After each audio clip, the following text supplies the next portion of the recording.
You're listening to episode 223 of Bears Beyond the Gate, a Bristol Bears podcast made by fans for fans. We're three friends who love the club, the game and all things Bears.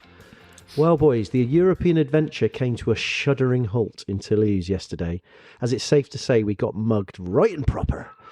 It was a disappointing end to the campaign given our group game efforts and just shows what a load of nonsense the whole competition is, where you win 3 group games, then you end up playing a team who lost 2 and at their place. While the result was predicted, it was the performance that was disappointing, with another likely injury to add to our dwindling group of heavy hitters. So it's hard to see how we can turn round this current slide. We talk about the game and look forward to the resumption of the Prem in a couple of weeks and discuss our expectations for this season and beyond. I'm Pete and I'm joined by Lee and Miles for a cheeky beer and a bit of rugby banter at the world famous Bristol Beer Factory tap room. We are. Well, you know, boys, I've added in the world famous bit because I had a quick look through our kind of Buzzsprout website and it tells you where you've had downloads over the years, and it turns out that we have had some sort of presence in 166 countries. Wow. Over the 7 years we've been doing this. Pretty impressive. It's insane. Boys. But then when I looked down the list, there was a lot of countries where there was only one download. And I would just do this like one time, someone's listened and then never listened again. But that's still quite impressive. Have you been on holiday to a couple of them venues? I do wonder. But it got me thinking, it's a bit like a game of Pointless, Pointless, where you have to guess the pointless answer. So here we go. We've got 27 countries where we've only ever had one download in our history. Okay. Any ideas where any of these countries might be? I'm going to give you one guess each. Okay. Right, can I go first? Yeah, Miles? go for it. I reckon we might have had a download today from Jerusalem. That's not a country. Oh, no, of course not. Israel. Yeah, Israel. Okay, fair enough. Yeah. You'll come back to it, Miles. Actually, I'm just checking. Fiji. Fiji, no. Oh, no. Okay. It looked like you knew someone from Fiji who downloaded neither of those answers are true. And before our listeners are starting to get bored, I think I just thought for fun, I'll read out the 27 countries where we've only ever had one download. So here we go. Azerbaijan, Latvia, Dominica, Burkina Faso, Curacao, we're famously in the World Cup, aren't they, this summer? Yeah, they are. Guadeloupe, famously the location of Death in Paradise. Serbia, I don't know who that was, might have been Djokovic. The US Virgin Islands, Cote d'Ivoire, or the Ivory Coast, you and me, Tajikistan, Nigeria, Guyana, Uzbekistan, Samoa, which I was a bit disappointed about, given Pat's links. Yeah. I'd have thought we'd had loads of Samoan listeners. Kazakhstan, Rwanda, Reunion Island, which is technically France, but anyway. Martinique, which is also France. Gibraltar. Thought there might be a few more Bears fans in Gibraltar, but maybe not. Niger, Lesotho, French Polynesia, Moldova, Mozambique, Kyrgyzstan, and the Gambia. Bloody Well, hell. I wouldn't have guessed any of those. No. So these are places where I think our website suggests that we've had one download once in 7 years. Can I just say, if any of our listeners are those people that did download in those countries, I genuinely would love to hear from them. And if we did hear from them, this is what we'd like to say. Oh, Pete can't even open a beer. Because that is pretty impressive. And I have to admit, Teach, the way you pronounce some of those countries, I could see why you were in your Red Maids badge. Yeah. Cheers. Geography. But other schools are available, by the way. But okay, anyway, I know listeners will get bored, but I just want to know because you're a geography teacher, Pete. Yeah. Can you tell us the country that is farthest from the UK that we've been listened from? I think it's probably New Zealand. I'm pretty sure we've had a few from New Zealand, which is understandable, kind of a rugby country. So, New Zealand would be furthest, I think, because once you get to New Zealand, you're going the other way around, and you're getting closer the other way around again. So, well, hopefully Nick Howell might be listening tomorrow. Well, Nick Howell, if we haven't had New Zealand, we're expecting to see one after this one's published, aren't we? Yeah. Yep. Yeah, nice one. Anyway, boys, enough of the diversion tactics. Because I think there's a lot of people out there saying, what are you talking about this for? And the thing is, because we're trying to put off having to talk about yesterday's game. As much as we can. And it's a weird one because the odds were ridiculous. So beforehand, Toulouse was 60-1 on to win the game. This is a 2-horse race. That's essentially the bookies saying you've got absolutely no chance. There's like literally no chance. You've got a horse with only 3 legs. The horse isn't even going to start. That's not even a 2-legged horse, is it? But this is in a 2-horse race where you've got a chance of winning. Well, that's true. So Bristol were 14-1 to win, which is pretty much a bookie saying just give me your money, and the draw was 50-1, which is pretty much give me all your money. But I will say though, the odds weren't great when we played balls. Me and Miles, Miles come round to my place, and I did have a tenner on Bristol to beat balls, and so sometimes the bookies get it wrong. Get it wrong. But I think the bookies had looked at the fact that we didn't have Rubiolo, we didn't have Batley, we didn't have Big Bill Mata, and they had like 15 internationals. But anyway, so the point I'm trying to make is that there was no real kind of expectation to win this game. Everything statistically and emotionally suggested that we had no chance whatsoever. And despite a little bit of pre-game bravado from the fans, mainly from me posting pictures of Mick McCarthy saying, when he goes that thing, can we? You can. It was clear. But the thing is, boys, if that was obviously going to happen, why are we feeling quite disappointed about it? Yeah, I get it. So, Lee, over to you. Right. Thanks for that intro, Pete. I think we're all feeling disappointed because I didn't feel, and I'm pretty sure you guys would agree, we didn't give it our best shot. We knew we were up against a much superior opposition. But if we give it the best we can give it, then we hold our hands up and think we lost to the better team. On this particular occasion, I don't think that happened. I think that the mistakes that we made continually from minute 6 onwards led to our downfall. And I kind of feel like none of us were probably expecting to win a game, if we're honest, but at least if we've given it everything, then we can get all our hands up, almost like we did against Claremont last season. We give it a good old go. We lost the game, but we were proud of the team. I can't say I was proud of that performance. And I mean, even against Bordeaux at our place, we did and Toulouse would have probably looked at that game and thought, Bristol aren't any mugs. I mean, it's interesting you say minute 6, because obviously the first 5 minutes were unbelievable. And it was exactly what Rob from Roast Beef Rugby said. So any listeners who listened to his quick preview, he did say that the one crumb of comfort, or somewhere we might get a slither of hope, was the scrum. And they're inside centre. And if Pierre-Louis Barassi plays, he's a great player, but he's liable to be maybe a weak link. Lo and behold, we make a break straight from kickoff, and we almost score. But then we had a solid scrum on the halfway, really solid scrum, proper platform. Harry runs blind, great little move, break through the gap, couple of phases, Fitz scores, and they look shocked. They looked shocked. They didn't know what hit him. And I think at that moment, a lot of those players were thinking, oh my God, we're in a game here. And then immediately after the conversion, Barassi gets hooked off. Now, the commentators suggested... That was clinical, wasn't it? The phrase from the commentator was the shepherd's crook. Yeah. I think he got hooked off because that was 2 breaks down his channel. Happy Easter. And then, that's hardcore coaching, that is.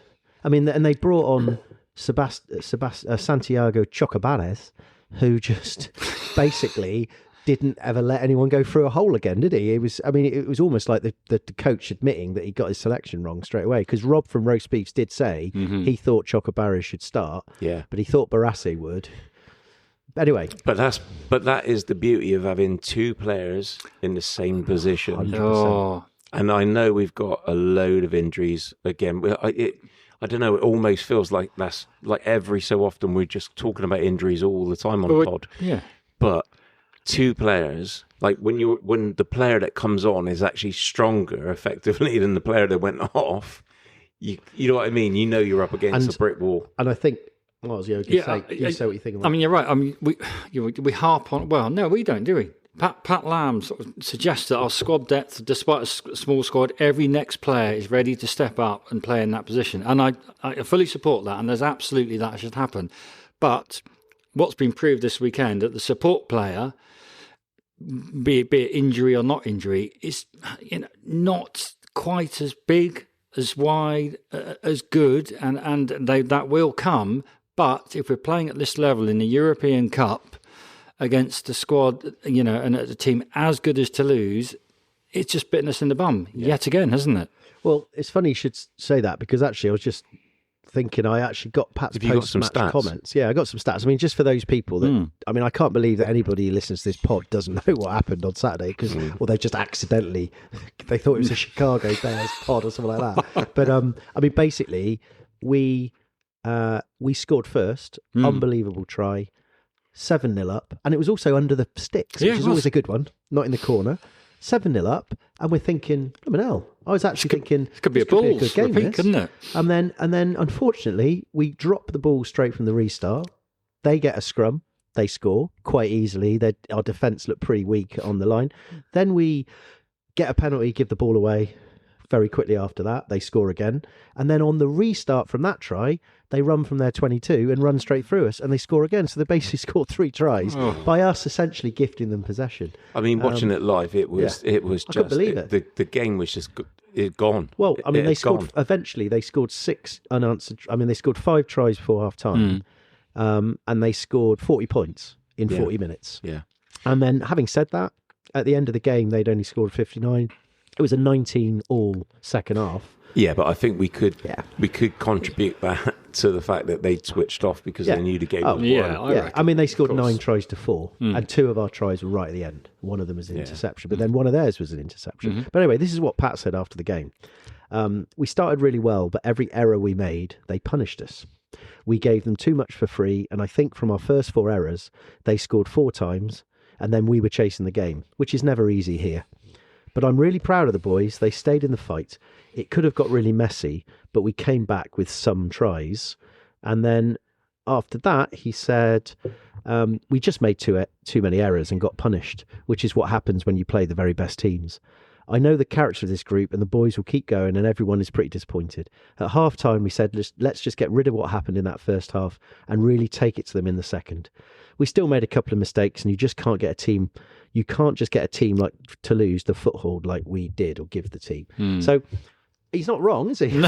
No, but he's just telling us exactly what we already know. And this is always the balance these people have got to have. We've talked about this before. It's like, yeah, I get that, but I don't think that we made those mistakes under pressure. No. This is my problem with the whole thing, is that I understand when you make mistakes under pressure, but we literally gifted, like on Easter Sunday, we gave them some gold-plated, wrapped Bristolian eggs and told them to take them to the try line and lay them there. And this is my problem with it. It's like, okay, I get it. I also get the fact that we were underpowered. We didn't have our enforcers, but we proved in the first 7 minutes, if we do it right, we had a lot going for us. Yeah, but all those things, they don't justify the mistakes that we made. At the end of the day, we've still got 15 guys who are wearing the Bears shirt, starting that game, who should be absolutely like 100% into everything they're doing, and they should know the game plan. Like you say, we gifted so much to them. I think even their 4th try was Stevie gave away a sealing off penalty right in our 22, and I thought, Stevie, what are you doing? But then when I showed the replay, is that he was actually there, and we counter-rucked, but he got pushed from behind by 2 of our players who pushed him literally on the floor, and he sealed off. He couldn't help it. It wasn't really his fault, but I was thinking that's just a rucking mistake. Like, somebody should have realised that we didn't need to push. It's easy to... I know it's easy to say it for us sat here with a couple of beers, but in the heat of the moment, when you're, it is difficult. But it's just another error. That was the problem. I don't want to pick any players out individually, because we never do that. But there were some really daft things that we did on that pitch that we wouldn't necessarily normally do. And I don't know, I kind of felt that once the disappointment had gone, that we'd already lost the game, I kind of felt like, well, Pat is right. We did stay in there. I mean, I think 70 odd points, was it, against Leicester Tigers they put on Leicester last year? Yeah. So I mean, it could have got horrific, but ultimately we're in the Champions Cup, right? And we've got to be competitive, because what's the point of us being in it otherwise? I mean, are we there? Are we just there to have a glory day out, in Toulouse, or are we there to actually, eventually try and win the thing, or at least compete? Because that's my problem. That's the issue. But I think you're right. I mean, unfortunately, I didn't see the game, but I listened to most of it on BBC Radio Bristol. I was sort of in France last week, but not in the right. Dan Albert. Yeah, not in the right part of France. And it just sounded, even the commentators just almost sort of gave an air of just disappointment after disappointment after disappointment. The errors Bristol were constantly making, and it's sadly now it seems to have built from the last three games. Yeah. It's really odd that we had that Leicester defeat, which is a pretty tight, that big day out defeat against Harlequins, and ultimately an amazing team in France. And the error count has really been Bristol's downfall for the last three games. The effort is tremendous, and we're not saying that. They put in 110%, and I just cannot, I can't put my finger on it.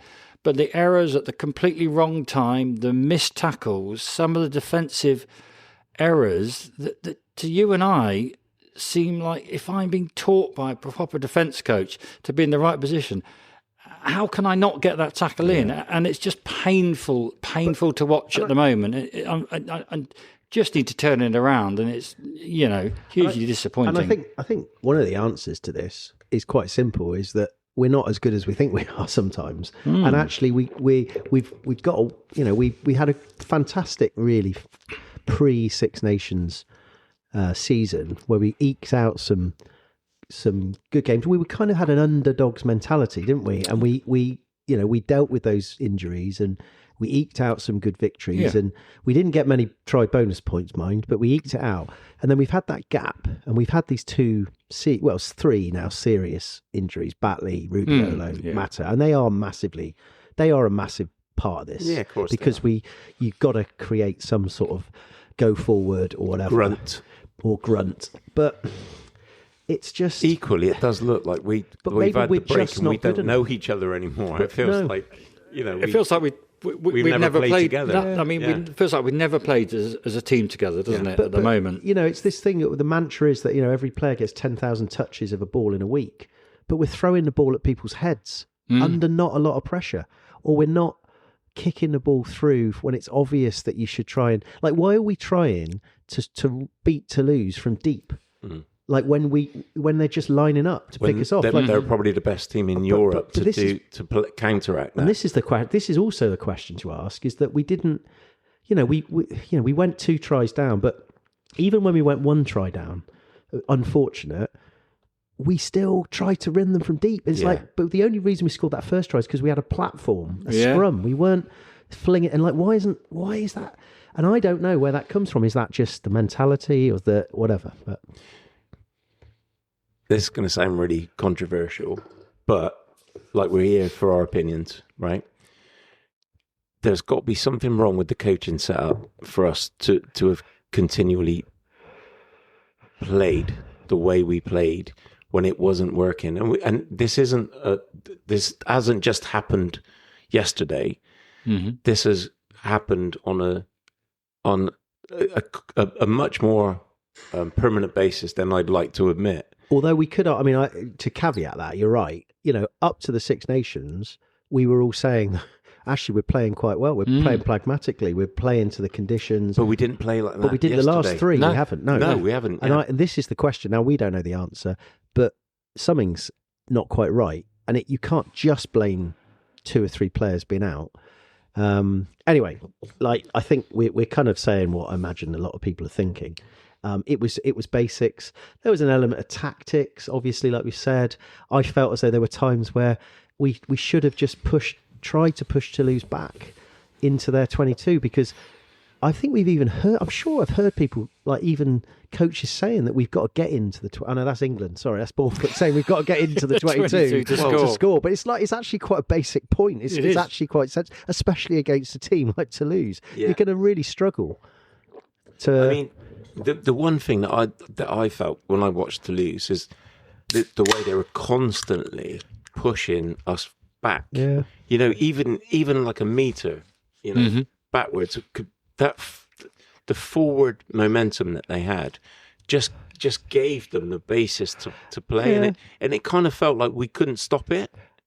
In a funny way, I thought the forwards in that first half I think that we were quite weak on the line, and that's really easy for a weak, pathetic person like me to say, but they seem to get over quite easily. Those two pushover tries are more disintegrated on one of them.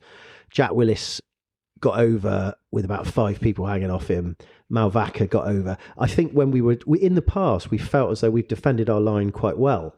And actually, that might be a Batley Rubiola issue. And actually, the writing was on the wall a little bit in that Prem Cup game against Sale, where we conceded quite a lot of tries, didn't we? Course. And I remember us all saying, you know, that's a bit worrying that our defence on the line. You know, we've got a reasonably good side out here. Like, is that? Anyway, that's by the by. So you're right. I don't know. It's frustrating. I mean, the other that thing... word's becoming like as popular or as used now as, you know, but I mean, we alluded to. Other things are, it's like, I think our overall tackle success rate was 61% in the whole game, but in the first half, I know it was about 44 because they said it on comms. And that's just, you know, tackling is a basic, isn't it? Like, Pat's even said this in the past, that, you know, it's not... These are these things that you're supposed to be world-class at, things that don't require skill, which is basically catching, running, of course, and tackling. Yeah. And I mean, there was a like their third try. I just looking back at my notes, it was just too easy. We stood off for too long and just let them. It was almost like we were watching them play. Yeah. And it was almost admiring their, you know, the way they do what they do, and not having any influence on it. I mean, I think this is the other big problem, isn't it? It's like, that's fine, but where are we able to change that narrative? Well, I mean, you made a good point pre-pod about where we made big mistakes, players coming inside off the wing.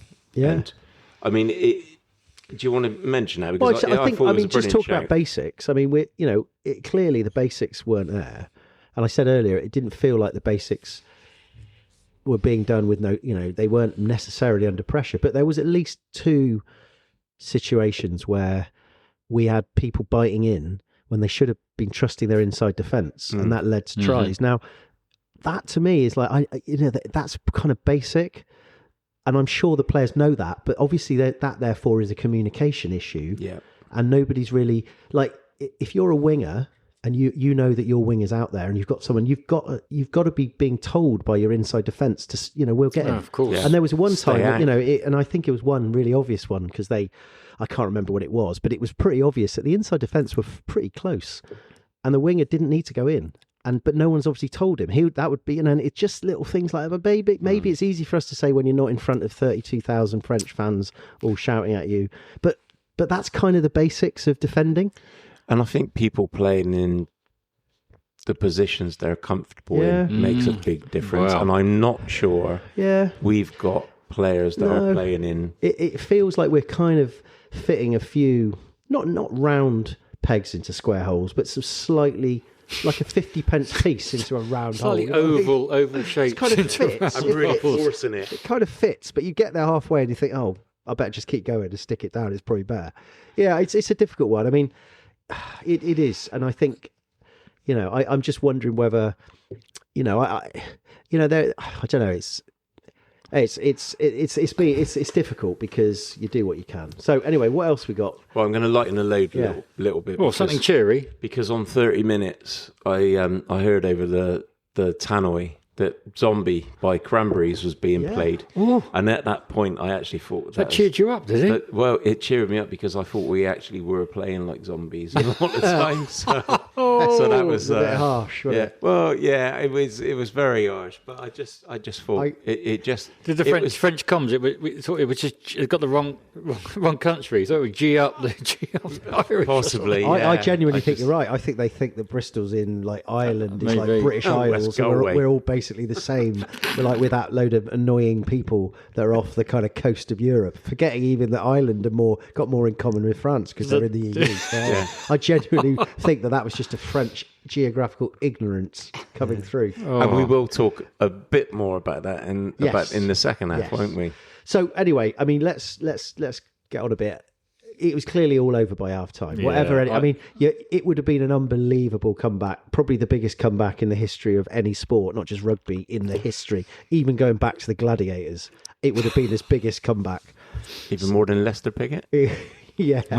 Well, so it was over, and it was nice in the second half that we did score a few tries and we kept at the fight, and that's good for, it was good to watch. I'd switched off mentally by half time. I was, particularly when we let them score straight after half time as well. That was the clincher. I thought, okay, now I'm just going to kind of just watch a few players, see how they're reacting, see if I can work out where, what we're doing. And it was, in a funny sort of way, I quite enjoyed, once they scored their sixth try, I kind of had accepted the inevitable, and I kind of then just watched it almost as a neutral, just to sort of see what Toulouse were doing and like what we were doing. It was kind of nice in a way. And then I watched it again this morning. I was furious. I just, the first half was so bad for me. I thought Pat's going to kick him right up the arse. They're going to come out in the second half, all guns blazing, and we'll get the first try within the first 2 or 3 minutes. This is all going on in my head. What you imagine, yeah. Yep. And basically the opposite. 30 seconds in, score again. The opposite happened, and then I just thought, do you know what? F it. I'm not sure if that was the actual time the commentator said it, but he definitely said it quite near that point. He said Bristol have been hit below the waterline and are sinking fast. I like a little nautical metaphor. Love it. But they didn't sink completely fast. I think they didn't completely sink to the bottom of the sea.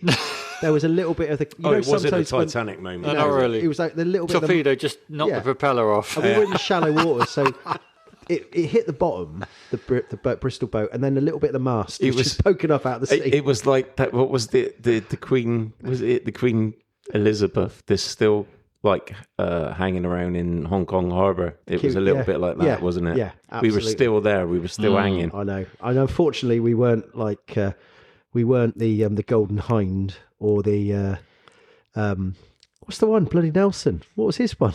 I've completely forgotten. Admiral Nelson's. What was his ship? Oh, I can't believe it. The Victory. The Victory. The greatest bloke in history. Yeah, the Victory. Yeah, we definitely weren't that, were we? No. But anyway, right. So, yeah, I mean, second half, Jancy van Rensburg got his cheek broken by Ntamak. Yeah. It was a yellow card. Well, we both disagree with that, don't we, Pete? I thought, I looked at it. I mean, obviously, the French director didn't give the ref much help by clearly blurring every single frame. Oh no! But I felt it was like a Chinese porn movie at one stage. I know. Not that I've seen many Chinese porn movies, by the way, folks. But Miles just switched his VPN over to that, by the way. But the what I thought was interesting, because if it had been a head-on-head, I think it would have been a red. Yeah, of course. But my point is that in Tamak, at no point was he ever low, and he just got higher. And actually, at point of contact of his shoulder, his head was higher than JVR's. Yeah. And he broke his cheek. Yeah. So how's that less dangerous than a head-on-head? And if the whole point of these sanctions is to stop high tackles and head injuries, why is he? What's the point of that sanction where they ended up scoring 2 tries? What's the point of it? Now there was some, totally agree with you. There was some mitigation. They said Chocobara's kind of came across, but Tamak was never in a position. He was never in the eye line of Ntamak, and to me it was a red card all day long, and that wasn't like, it wasn't just having my Bears shirt on. Yeah. It was, in any other game I would have said that was red. Yeah, I just think it was the guy's broken his cheek. It was like it looked awful. He got more. If he'd been head on head, he might have got a headache. But he had a shoulder. It's a lot. A shoulder that's coming up at you. Yeah, it's got to be more dangerous. Anyway, there'll be noises out there. He has got a bit of form as well, hasn't he? He is a bit. I think he's a bit of filth in Tamak. Well, let's hope. We all wish Bernard well, and he looked very disappointed when he came on. Apparently, by all accounts, I think one of our listeners, he was on the seen Yancey after the game, said it wasn't broken. Oh, good. So hopefully, fingers crossed. Couple of weeks rest. Yeah, a shed load of worse ice. than what it You know what's going to actually happen is. though? He's going to come out with one of those like Gaza did with one of those Oh, yeah. masks on. That would be quite, Possibly. yeah. Do you think if he did, it would be like a Bears branded one for the Gloucester game? It'd have to be, It'd have to wouldn't it? wouldn't it? Because they'd have a few of those left over from lockdown and they could re-stitch it up. Anyway, we shouldn't joke about something that was actually quite unfortunate. No. And then I suppose the other thing I was going to mention was a few. I was going to mention a few listeners, actually. We didn't get that many short, sharp summaries. I think it was quite late on and I didn't ask for any. But there were we probably did get a couple. Dominic partying Somerville. in France, Yeah. which is absolutely Well, we should the say point of it. 1,200 people Yeah. went over, and we salute those Yeah. people. Absolutely. 100%. 100%. We're going to cut. I mean, Dominic Somerville, who's regular listener, who we haven't seen for a while, but he said at half time, I know Toulouse are a great side, but how many of their tries have come from our mistakes or inaccuracies? I love the ambition, but if you can't pass well to a teammate for FFS, take the contact in capital letters and recycle. We're trying to force the impossible. Yeah. I mean, we've made that point, but it's a good point, well made. Who else said something? Henry Dickinson, who's he's a young lad. He's quite a young lad. He's quite vocal. He said, absolute joke, we rested JVR last week and lost for the inevitable to happen this week. Village. Great word, village, isn't it? How you could use village for so I've many known that things. for a while. I know. But That is- actually, It's a fair point. It's a fair point from last week's game, really. I don't know why we rested him, but Rested our best unfortunately player. now he's going to be rested for quite a while. I suspect so. And then we had Spencer Mizzen. Oh, He emailed us today. I meant to tell you, boys. Brilliant. I didn't tell you. He said, "Hello, lads." I haven't seen him Hello, since Spencer. Glenathley, have we? Since Old Spencer. Glenathley. And he said, "Greetings from sunny Toulouse." So he was out there. He was good lad. emailing from Toulouse. It's a shame Bristol got taught a bit of a rugby lesson yesterday, but what a stadium, what an atmosphere, and what a city. We'd be back here in a heartbeat. The question is, will Bristol ever be back? Will they have what it takes to mix it with European rugby's aristocrats in the future? A question for the end of the season, perhaps. Well, In maybe- the meantime, we have to give it 100% for the remaining Prem games, just as we did last night. Up the Bears, Spencer Mizzen. Brilliant. I think that's a great question. I'd love to answer it now, but I don't know if it's the... No, I think Right it's something time. to answer a bit closer to the end of the season. I think so. You know, I think you alluded to it earlier on. If Toulouse had only ever seen that one game where Bordeaux came to town and we nearly took them, they would have been worried. Yeah. But ever since then, it's gone a bit downhill, hasn't it? And they probably thought it's a breeze, and ultimately it was. And So on you're another- right. yeah. We could. We proved at Bordeaux when they came to Bristol, we could mix it with the big boys. And ultimately, when we tried that down at one of the champions of Europe, six times, it didn't quite pay off. I'll tell you what I would love to know, though, is from Spencer, maybe email us personally, because I'd love to know how Toulouse was that good, how what they did differently to what we do. And I'm not saying we can kind of do the exact same things in Bristol because there's a different area, but it'd be nice to know exactly how they kind of got the experience and the on that note, I was just going to carry on with the positives. Yeah, go for it. Just going through my list of positives. Yeah. First 5 minutes. That was the first part. Well, I'd say the whole build-up to the game was positive. yeah. It was quite good Fitzharding fun. was There a was massive loads, positive. Yeah. There was Lovely weather. Lovely weather.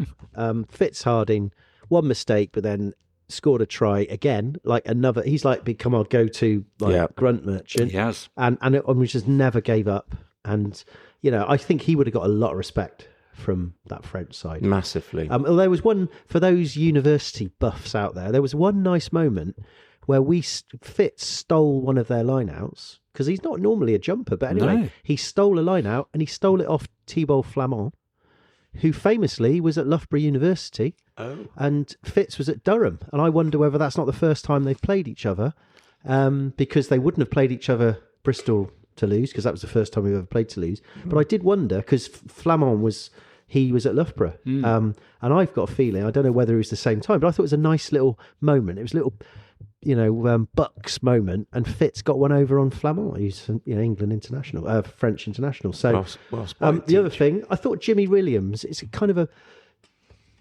positive in the sense that he had a tough day at the office at times, but actually he kept going and going and going. Well, and scored that intercept try, and he had some gas on him. He did. I was just quite surprised, really. I saw it in the highlights this morning. I thought he was. I thought he was going to be puffing down in south of France, before the halfway line. Absolutely. He had moments of brilliance. Yeah. He had moments of whether would. Yeah. But he kept going. Yeah. And I'll tell you what, I love Jimmy Williams. Yeah. I love his work rate. I love his attitude, and he's like a Duracell bunny. He just keeps going and going. And I know for a fact that he'll have embraced that experience. Yes, yeah, absolutely. Because it'll have made him a better player by. And I just looked. I mean, there was one bit where he tried to have a little scrap with Teddy Thomas, and I thought, fair play, Jimmy. Like Thomas, like, who are you? It's like, I don't care. I'm Jimmy Williams from Wareham. It's Teddy Thomas, though. Teddy Thomas. Big Teddy Thomas. But I think his name's Theodore. In fact, Theodore Thomas. So Edward Thomas from. But anyway, so Edward Thomas from Bedminster Down School. Yeah. I think fair play to Jimmy for getting all the way and actually finishing quite strongly. And another point, which we did mention pre-pod, but I guess slightly controversially, why is Jimmy Williams kicking all our attempts at the sticks instead of our number 10? That's a very good point, Miles. Pete, what say you? I just think it's not exclusively. I mean, obviously Ramos is not 10, but he kicks all the ones for Toulouse and France. But I just sort of feel like a number 10 has to own that shirt a bit more. I agree. And I mean, Tom Jordan didn't take the kicks. We know he can, but he would probably say maybe he's not a regular kicker. Maybe.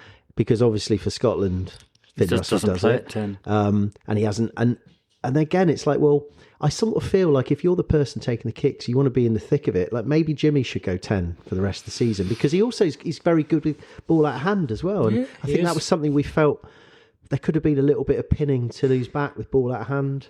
And Jimmy has got a good boot on him. I just feel we don't use Jimmy Williams to the best of what he's too good, and he's like Yohan Lloyd, isn't he? He's too good a utility player. And his accuracy at the pass, his pinpoint passing is phenomenal. Yeah. So you're right. I mean, I wonder. I mean, we've got enough. We are. This is what Pat said, which actually might be useful. He said, he also said, into the fact we got 2 weeks off now. We've got a salve. I think this was from the Bristol Post. Bristol Gallagher Prem clash on April the 17th is now about salvaging something from the season, with the Bears sitting in 5th place in the league, 7 points adrift of Exeter in 4th. Lamb added, the last 3 weeks haven't been what we wanted, so now we have a couple of weeks to reset and reflect. We have got 6 games to get ourselves in the top 4, and it's a big couple of weeks for us. So I thought... how big? Well, I mean, we could this. Let's move on to this one, because this is what we were talking about before. It'd be quite amusing to think big. What's all of it like? So we deconstruct this statement. Is that we've got a couple of bits to reset and reflect. Now, what's in Pat's mind? What do you think he's going to be making the players do for the next 2 weeks? How big a mirror can you? Well, no, I'm thinking. HPC? The Roundham Hill, whatever it is that goes down from Bedminster Cricket Club up towards Bakerbush, running up and down that hill about 20 times. I reckon that's a lot of reflection. I think the boys might be sat. Do you think it might say, you ain't bringing your cars to the HBC today? You're running up Roundham Hill, Bedminster Cricket Club, the HBC twice. I mean, it does make me laugh, I'll be honest, because what can you do reflection-wise to? There's an error here, isn't there? It's either an error with the coaching, or there's an error with the playing. Yeah, is it a bit of both? It could be. It could be a bit of both. But ultimately, when you've coached, you send the players out on the pitch, and then you hope that they execute what you've coached them throughout the week. Yeah. But there's a breakdown here, and I don't know really where it's coming. Well, I do know where it's coming from, but again, we'll probably have that chat at the end of the season. But whatever is going on, it isn't really a place of reflection, isn't it? It's not like we're going to the Buddhist fucking temple here. You know what I mean? It's like I reckon there'll be some brutal feedback across the whole. There has to be, because I mean, we've lost 3 games in a row. We've lost to Harlequins. Oh, we should have beat Harlequins at our big day. Leicester away is tough. Leicester was a tough. We should have beat Harlequins. We were in a position to win Leicester, and we didn't. Yeah. But and then to lose. This is the weird thing. Like we said right at the top of the show, no one expects us to win. No. But we're still going to reflect hard on quite a lot of that. And Pat says we've got 6 games to get ourselves in the top 4. Obviously. But 6 games is still a lot of games, actually, despite the fact we got Bath at home and Saracens at home. But it's still a lot of Newcastle away. I think we've got 2 winnable games now. Yeah. I think we could beat Gloucester, we could beat Falcons. Yeah. But then we have got 2 or 3 tough games very after tough. that. And we still got Sale away as well, who, last game of the season? Yeah. And But it's strange. Psychologically now, for me as a fan, a season ticket holder, I feel really, really, really down on the situation going into the last run of 6 games. Where 3 weeks ago you were up. You're absolutely right. Whereas, Pete and I went down to Chiefs away, and the massive defensive effort we put in on that horrendous Storm to win that game, we were on such a high, and we thought we've turned a corner massively. The defence has been phenomenal. Yeah. And since then, it's just gone downhill. And I don't know. How much reflection can there be? I mean, there was a beautiful, beautiful training ground up at Abbottsley where you could sit like a Buddha for hours on end and reflect and etc. But I don't know. I am extremely worried as season ticket holder that we are just now cut adrift from that top 4 spot, and I suspect I'm not. Many a fan feel like we've cocked it up. And also, I'm not having. I mean, we've chosen to have a smaller squad this season, and I don't want to hear any more about injuries. I'm sick to the back teeth now. Talk about injuries. If we haven't got an academy to step up, then, or we haven't got the replacements bench to step up, then we've got to start being honest with ourselves and saying that, because otherwise, we're having as much reflection as supporters as Pat Lamb's having with the team. You know, it's again, I kind of feel like that honesty needs to start coming into our conversations. Yeah. I mean, it says we've got a big couple of weeks. I mean, I'm interested. What's a big compared to a big couple of weeks? It's a tricky one, isn't it? Because a lot of it, is it going to be mental? I mean, they've got to really get themselves up for that Gloucester game. It's a Friday night game back at the Gate. We haven't been at the Gate for a Prem game for, it seems like years. Months, literally months. And we're still going to have the same players. We're going to have the same players. Broadly speaking, they're probably going to play the same way with maybe a few tweaks. But Pat's got to get his selection right. He's got to judge which players are going to. We've got to hit the ground fast, but not just. I mean, we hit the ground fast against Toulouse. I hear people shout, but we've got to then sustain that for at least 20 minutes. Yeah. So personally, I wouldn't have Lewis Rees-Zammit at fullback. I'd play him on the wing. I would say play him on the wing. I think he's. I just think he's learning on the job, and now we can't afford that. I think we need to have direct. Noah Heward comes on. I think if Rich Lane's not injured, I think Noah Heward has got to start at fullback. Yeah. I think Lewis Rees-Zammit on one wing, and I think we stick with Ravovo on the other, and maybe Gabs, needs to go on the bench for a bit just to reflect. It wasn't Gab's best day. No, and he knows that, and he's had a tough time. He's had a really bad injury, and he's come back in Prem Cup games. Yeah. Then he's come back into a losing team. It's not easy for him. He's still coming back, isn't he? Yeah, so I mean, I think it would be a sensible man management to give him put him on, and then I'm thinking then the rest of it we're really stuck because I think radically we could put Jimmy at 10 and Tom Jordan can go at 12 and take his place at 12 and try that out. I don't disagree with that at all. No, I mean we've got to try anything, haven't we? Something at least to sort of change it up a little bit. And if we're assuming that JVR's out, let's assume he may not be back for that that game. I mean, we've got Matthias Moroni is here. He's a 13, so he'll come in. But, ironically, we'll probably have to get someone like, well, possibly Joe Jenkins, who we're now just releasing, or Jack Bates if he's fit. They've got to come in as cover. Of course. And then up top, I mean, let's say the pack, it's just that like 1% extra. I think they're obviously giving George Taylor came on for the whole of the second half. Yeah. And that's great experience for him. That is because he is, with Dunny going, George Taylor is clearly our next in line in the terms of the kind of the second row 6 line out, bit of grunt. He looks like a big unit, a big strapping lad.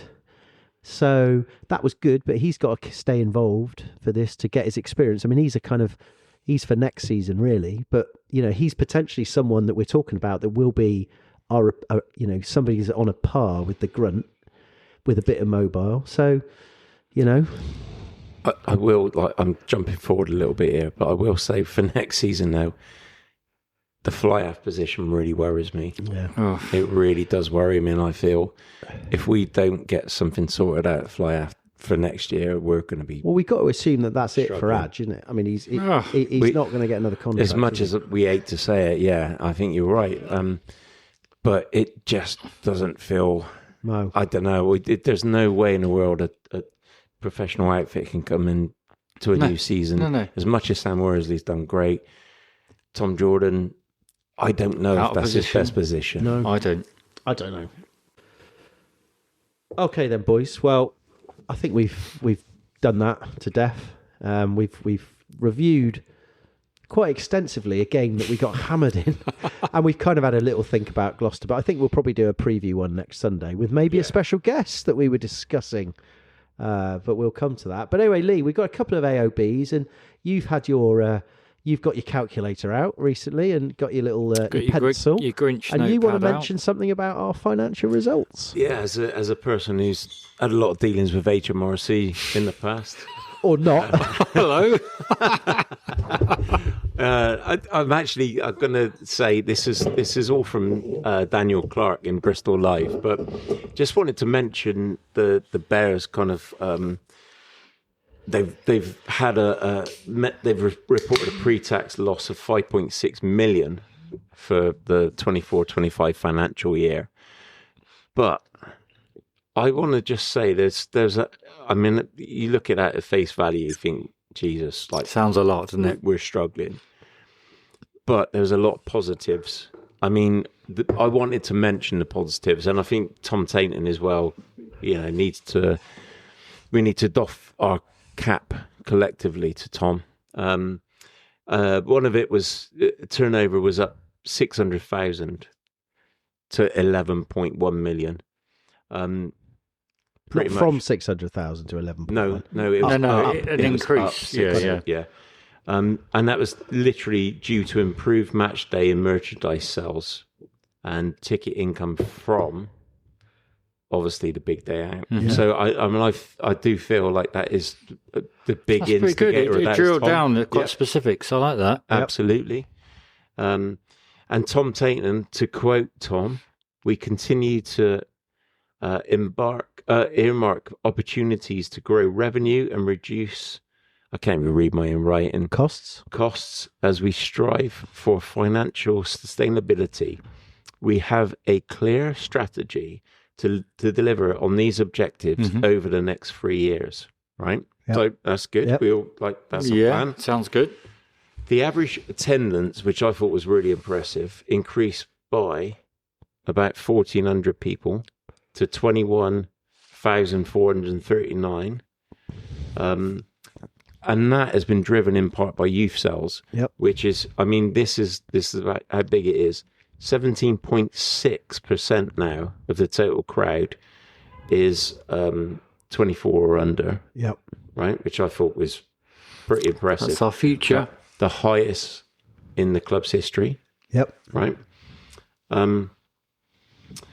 Basically, the club's success. It feels like I know I am reading this, that's good research, mate. The club successfully attracted an average of 877 first-time attendees per league game. Yep. Which is, I mean, that's good. That's pretty good going. I like this as well. The demographic now: 32% female and 20% under 24s. That's over 50% of the crowd. Yep. And as Miles had just said, that's the future. It's not the old fogies us lot.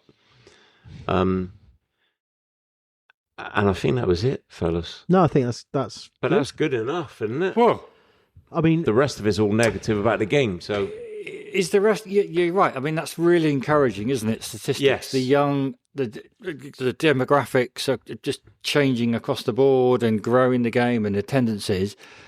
Is it just? Sadly, is it just suggesting that's the way rugby is going? That's the way rugby union is at the moment. That we are growing the game. We're growing crowd sizes, but the disparity between expense and income is still not there. And TV rights are still not, they're never going to be the way they are in football, are they? And I don't know, Tom is such an innovative sort of CEO, and we've met him, had him on the pod, and we love his ideas and growing the game. And things like Big Day Out, which there's been actually this week, there's been quite a lot of press from the from Prem Rugby, haven't there, saying that Big Day Outs in some shape or form are here to stay. We're trying to grow the game, we're trying to grow the crowd base, but the profit margins or losses are not decreasing. And I can't put my finger on it, but it's, things. I mean, that's because costs are going up. But of course. That's your basics. And that's not just players. I mean, it's utility costs and stuff. Everything else around that. It's interesting you mentioned the Big Day Out because it is clearly here to stay. But, that is something to come back to because I think there's a debatable issue this at the moment. In the context of it's here to stay, I think after... We touched on it last week, sort of post-match briefly, but I think it's fair to say in a very kind of balanced way that it wasn't as successful this year as it was last year. Now, that's in the context that it will continue. Like, that is a cast iron. The club have said it's going to continue. Prem Rugby have said it's going to continue. But what we need to work with now with the club is to tweak it so it works for everybody. And that's a debate for another time, I think. Of course. But for me, I will just quickly add, that needs to be a derby game of some description. I mean, the Quins fans were brilliant. Yeah. We all agree that. But for that to be successful, that needs to have some sort of bite. Yeah. And the only way we'll get that is from a derby game. Yeah. 100%. And unfortunately, we don't want it to be Bath because that's the one game that sells out Ashton Gate, and we've gone round. But anyway, I think this is something that we might come back to. Yeah. Interesting point you say about the young'uns getting in. I mean, the good thing about a young'un getting in is that a young'un may well come with a dad, so that's potentially when you get a new kid involved, you're actually getting another adult involved as well, and it's the adult that will buy the beers and whatever. I mean, there are some benefits of having youngsters. They may not get up go to the toilet all the time because they can hold their wee in a bit longer, and may not, they say about youngins today they don't drink as much anymore, so they won't be getting up every 5 minutes. Well, so not like me, you mean? There's fringe benefits of getting a younger demographic. To get a free shirt. Yeah. That's biting into the profit margin. margin. I think it's all good stuff. That's nobody can argue that's bad news. None at all. I actually thought that those figures were really impressive. Yeah. Taking it face value. But I do think there's a lot more we can do. I just still think there's a lot more. I totally agree. But as Miles said, I think Tom Tainton, he is innovative. Yeah. He knows he's got a plan. And I just hope that we can all get with it. Yeah. We can all get with the process and the plan, and we can, because we all need rugby union to reach the heights. And it is a niche sport compared to football. I mean, did you boys see the thing with Jeff Parling last weekend where he punched? I heard he. Did you not hear about this? He pushed a pundit over. So no, not just a pundit. Who was it? Craig Doyle. It was royalty. So basically, what happened was the Leicester. At the Big Day Out, warm up, Gloucester. Yeah. Craig Doyle's come on the pitch. He's with a new reporter. I don't know whether he's a rugby league guy or whatever. And he's like having a bit of a jape around. It's like, challenge, have a conversion. So this guy's in his kind of like shoes, turns round, kicks it towards the goal where all the Leicester players are warming up. Craig Doyle's like, oh, good kick. Jeff Parling walks over. Craig Doyle walks towards him and says, "Oh, do you want to sign him?" Jeff Parling just basically says, "Fuck off," and pushes him because he's like, "You nearly kicked him." Basically saying you nearly bloody injured my players. Craig Doyle is an absolute pro. Just took it in his stride, said, "Oh, he wasn't happy," and walked off and talked to Brian O'Driscoll. But there was a big media storm about this, saying that on one hand, Jeff Parling's right, you got to protect your players, but no BT, no TNT, no game of rugby, and that Craig Doyle, and he, I think, has done a lot for promoting rugby. Yeah, I think that the issue was that it was an unscripted. Quite a lot of this stuff is scripted. It was a kind of unscripted thing that hadn't been passed with the teams. So Jeff Parling was like, well, you can't just come and do that. But then Jeff Parling kind of apologised afterwards to say he shouldn't have used that language, but he didn't apologise for doing it. And I think the whole debate was, should we be biting the hand that feeds us or is he right? And I think the argument was, Craig Doyle, they shouldn't have done the kick and Jeff Parling shouldn't have reacted, end of story. Mm-hmm. But it was quite an interesting debate about where rugby sits in this kind of who controls the game. And, it kind of crystallised this thing that the razzmatazz, like we moan about, some things. We love lookalike, but we don't like wavecam. But this stuff is there for a reason, and it's not going to go away. No, I mean, ultimately, you can see both sides of the story, really, can you? Oh, yeah. But, and I think it was whipped up as a bit of a media storm. I guess the fact that it's unscripted, you'd have to say Jeff Parling was in the right. And I think he apologised for the way he did it, but he didn't apologise for doing it. And I think Craig Doyle took it in his stride. And I then heard Brian O'Driscoll talking about it, saying Craig Doyle was thrown under the bus by TNT because he'd literally just come onto the pitch and he didn't know. And he was kind of almost said, "Oh, here's the bloke, just give it a kick," and no one told him. Yeah. So it was one of those unfortunate situations, which is quite good because it caused a bit of a debate, and I mean, ultimately, we all need each other, don't we? Because without the players, there's no TNT. No, exactly. So it's kind of like. No, it was an interesting thing. But anyway, just a couple of things. Finish off. Joe Jenkins. Yeah, this is a bugbear for us, isn't it? Yeah.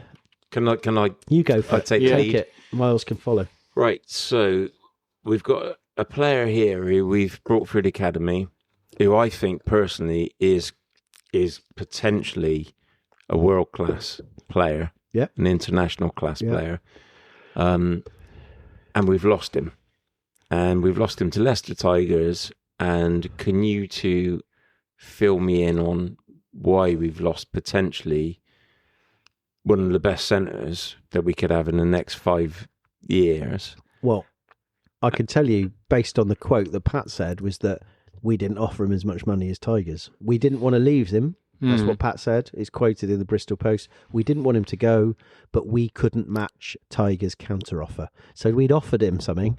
Tigers had offered him more, and we didn't offer him. It's as simple as that. But it's not that simple, is it? It's financial, No. Why don't we offer him more money? Well, that's a good question. And sorry, Miles. No, you carry on. It's just led on to another bigger question for me as well. I've loved Stephen Luatua. I think he's been a brilliant player for us, Captain Superman. But he's got another year extension on his contract, right? I don't know whether we're going to get. No. I think he's coming to the end of it. He's up this year. Oh, sorry. He's talking about a possible year extension. Right. Quoting Stephen, he thinks he's got another year in him. Yeah. He hasn't. Sorry. It's coming to the end of his contract. Yeah.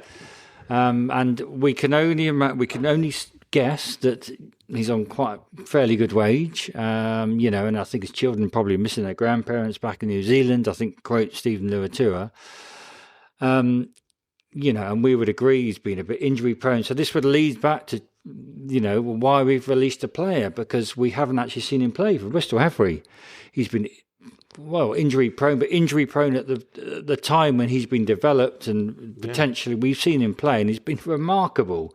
And let's not beat around the bush. We've lost a flipping good second row to Harlequins, a friend of the pod, James Dunn, because we couldn't match or weren't prepared to match the wage. So what are we trying to do here? Yeah. We've said it before.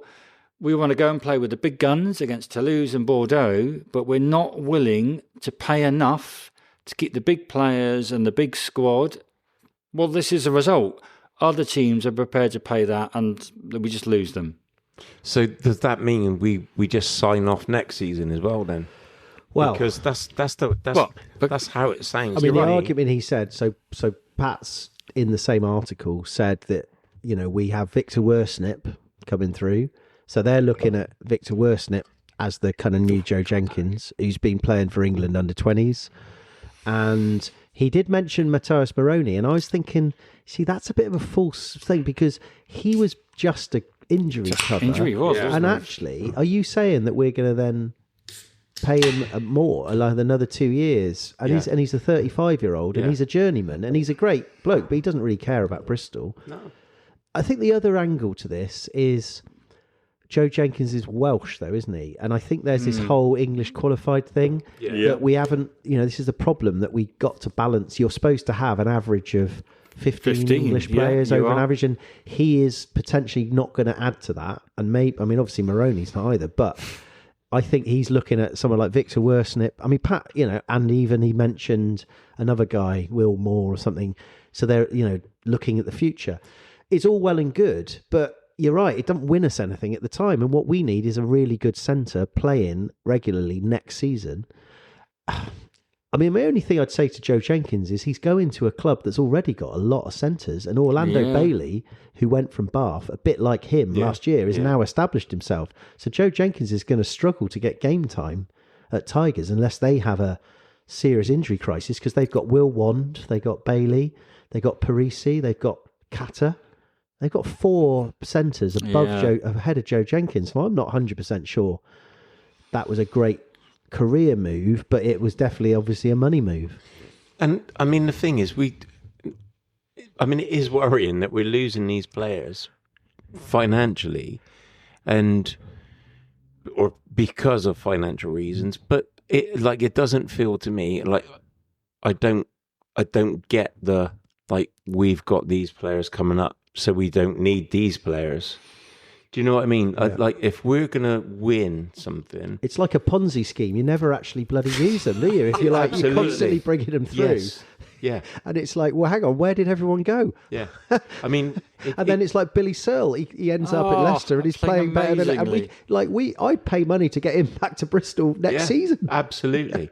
I mean, we don't want to be like the kind of the team that brings the academy players through for other... sells them on. To sell them on to other teams. That is the irony. We've rebuilt the whole academy system, and it's just starting to produce really good players. And we're it's selling providing Leicester, and it's providing Harlequins, and it's... Yeah. I mean, obviously, But lo and behold, we're talking from a position of not a lot of knowledge about this, but it's just the way we're reacting to what we you're read. right. We are being jovial, and we're just buying championship players, which we have done clearly for next season at next to nothing. But they will take a year or two to move into that system, won't they? Yeah. Playing the Bears' way and get in. And it's an experiment. I just remember Joe Jenkins made his debut against Saracens when we were really short, and he looked so good. Oh. And then I think he might have played that Leinster game in Europe when we were short, and he played. He did. And I just thought, this is a guy. No, he had a bad injury, but it's not unusual for people to have injuries. He's obviously fit at the moment, but he's not getting in to any of our 20. He's played more for Dings, I think, hasn't he? I don't know. It's a difficult one, and let's play the devil's advocate. It balancing the books is not easy in rugby, no, of course especially if you've been set a budget. And Pat has to do that. We don't have a clue what's really going on behind the scenes, but recruitment is always ongoing, apparently. But it just seems a bit odd that we're letting good academy players go. Well, and also it does seem a bit odd if Leicester can pay Joe Jenkins more money, and he could be their literally 5th choice centre. I mean, it's interesting. That's quite worrying. It is a bit, really. I think a couple of weeks ago, maybe even last week, that let's moving forward to this sort of franchise model and et cetera, and building teams up, that there was really talk of teams being penalised if they didn't have a minimum spend in their squad. You probably read that article, same as it, didn't you, really? And, that's, well, if you're not willing to do that, clear off back to the Championship. And we don't want any team in the Premiership to go that way, do we? But is that what Bristol are trying to do? Spend the sort of bare minimum possible to get a squad in, and that's not going to win you the Prem. And it's, as we've seen, it's not going to get you anywhere in Europe. And actually, I think that's a good point, and maybe that's an issue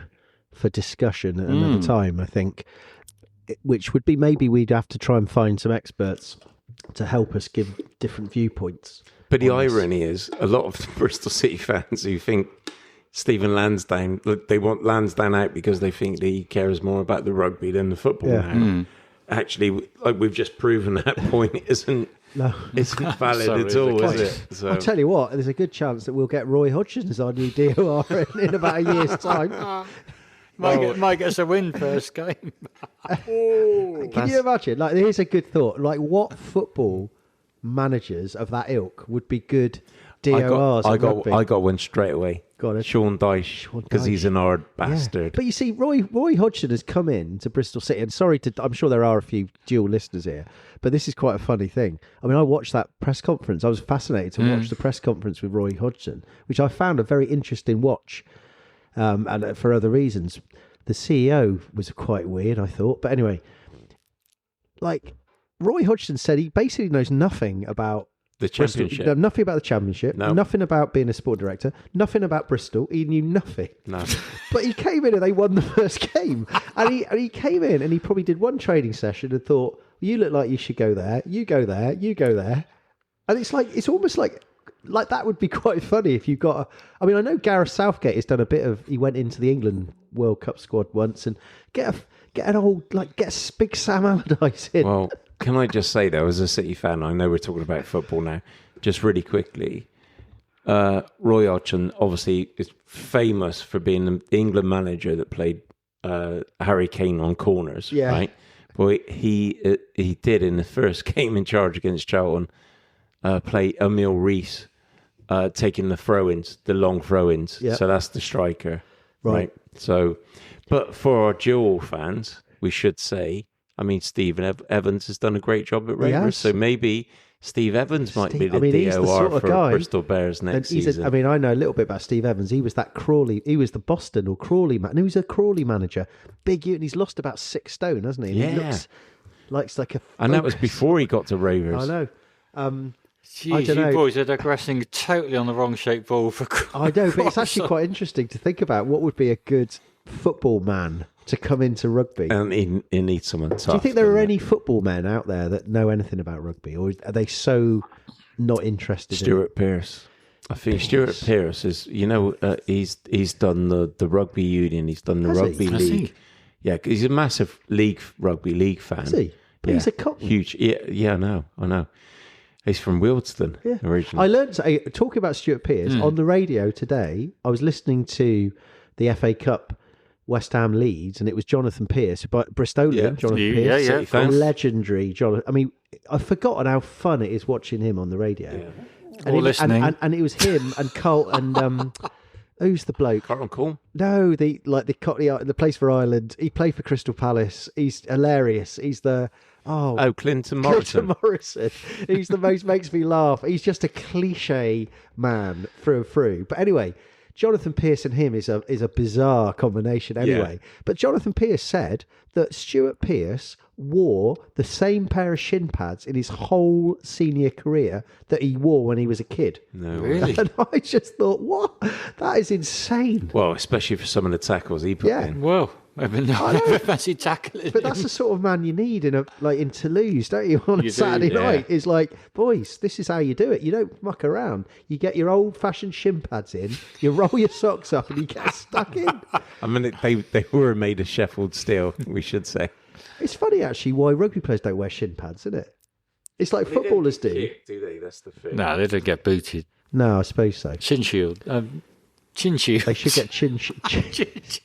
But anyway, football. We are really digressing. We are. I feel like I can't be bothered to stop this pod. It's been going on and on. I quite enjoyed it now. Yeah, I've loved so I it. reckon at this point we're quite happy if nobody's listening whatsoever. This has been really cathartic, hasn't it? And football, man. Somebody out there. I think that download from the reunion islands never coming back. Do you think Bristol City fans have remembered that under Roy Hodgson we lost to Iceland, didn't we? Biggest cock up ever, wasn't it? He wasn't. Woy. I mean, as my mate said, that if he had gone to the city north of Bristol, it would have been Woy of the Wovers. Yeah. And that would have been funny. That would have been good. Anyway, fair play to Roy. Do you wonder whether they do have little DOR meetups? Like, can you imagine Pat talking to Roy? Roy would be like, "Who the hell is this guy talking about talking about this, that, and the other?" Reflecting. Pat would do his thing where he gets someone on a chair and pushes them over, and then he picks them up. He says it's harder to pick people up than it is to push them down. That sort of stuff. And there was that thing where I think was it Thomas Tuchel? He was watching England rugby. He was watching a training session. Yeah. And they were literally smashing bags. And Tuchel was like holding his hands for it. It was like he was watching a horror movie. It was brilliant, But I am really interested in that crossover. It would be is brilliant. Football men that could come into rugby. Yeah, there is a few. I feel like Eddie Howe is a kind of thinking man's, but kind of hasn't quite got it right. And they've also famously, Newcastle are also moaning about injuries, and one of the problems they're moaning about, because someone told me that, I think it might have been Henry Dickinson. He said that the Newcastle have got a smaller squad and they played their players too often, and he's saying this is the trouble with us. This is why we've had a few injuries because similarities because of our small squad. Rubiolo, Milmatter, possibly the more susceptible to injuries because they've had to play more games. At more high intensity. I think you can pick that argument apart a little bit, but there is an argument there. If your big players are playing more intense games for more minutes, they're more at risk of getting injured. Well, that's a great segue back into rugby again, isn't it, Miles? Because would we all agree that the smaller squad hasn't really worked for us this season? I think we have to wait until mathematically we're out of the playoffs. Yeah. And then we can say it has. But at the moment, we're still mathematically in it, and something may happen. It can happen. But as a Withywood boy, I didn't really ever do maths. So, well, yeah. We'll wait and see. Well, I think we've got to knock it on the head. We literally have lost our last listener from Guadeloupe. And the Curacao person has wandered off. The Curacao person has wandered off to have a cup of tea and has thought I was going to give it one more shot, and I've never ever listened to it again. He paid a fortune for his VPN, and now he's like, balls to it. This bullshit again. Anyway, on that note, we'll probably do a pod next Sunday to preview Gloucester. Yeah.